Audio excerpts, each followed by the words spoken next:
Bonjour, voilà Tonkam. Alors Tonkam, c'est un éléphant cas d'école.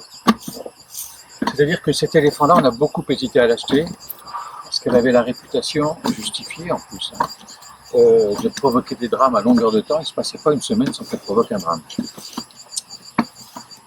On a finalement, après avoir bien hésité, on a finalement été l'acheter. Et quand on est allé la chercher, elle a commencé par se mettre en colère parce qu'elle refusait de monter dans le camion avec lequel on était venu chercher.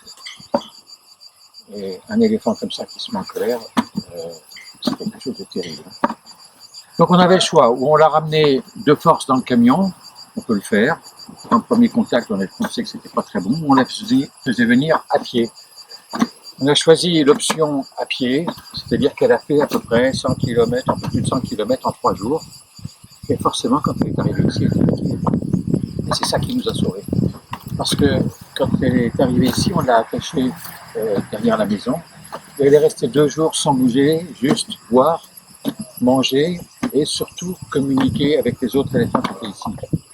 Qui ont dû lui dire qu'on était gentils, qui ont dû lui dire qu'il fallait se tenir tranquille, qu'il n'y avait aucune raison de se fâcher. Il n'en a jamais eu de problème avec. Elle était tellement terrible que son propriétaire est venu nous voir quelques mois après que je l'ai vendue. Il ne voulait même pas croire qu'on n'ait pas eu au moins un mort avec elle. Et pourquoi? Eh bien parce qu'un éléphant, il a besoin de manger tout le temps, à longueur de journée et à longueur de nuit. Et dans les camps touristes d'où elle vient, ils passent leur temps avec une nacelle sur le dos, avec des touristes sur le dos, ils n'ont pas le temps de manger.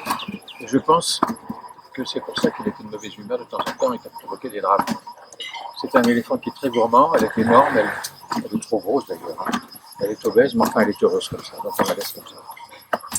Voilà, et il y a des tas d'éléphants, des centaines d'éléphants qui vivent dans des conditions qui ne leur correspondent pas du tout. Je tiens particulièrement à vous remercier de participer à cette opération, parce que je pense que sans vous, on n'y arriverait pas. Donc merci beaucoup. Et puis regardez cet éléphant, dites-vous que c'est un petit peu un symbole de l'éléphant qui était méchant, ou qui paraissait méchant, et en fait qui est gentil comme tout, mais qui était seulement dans des très mauvaises conditions. Voilà.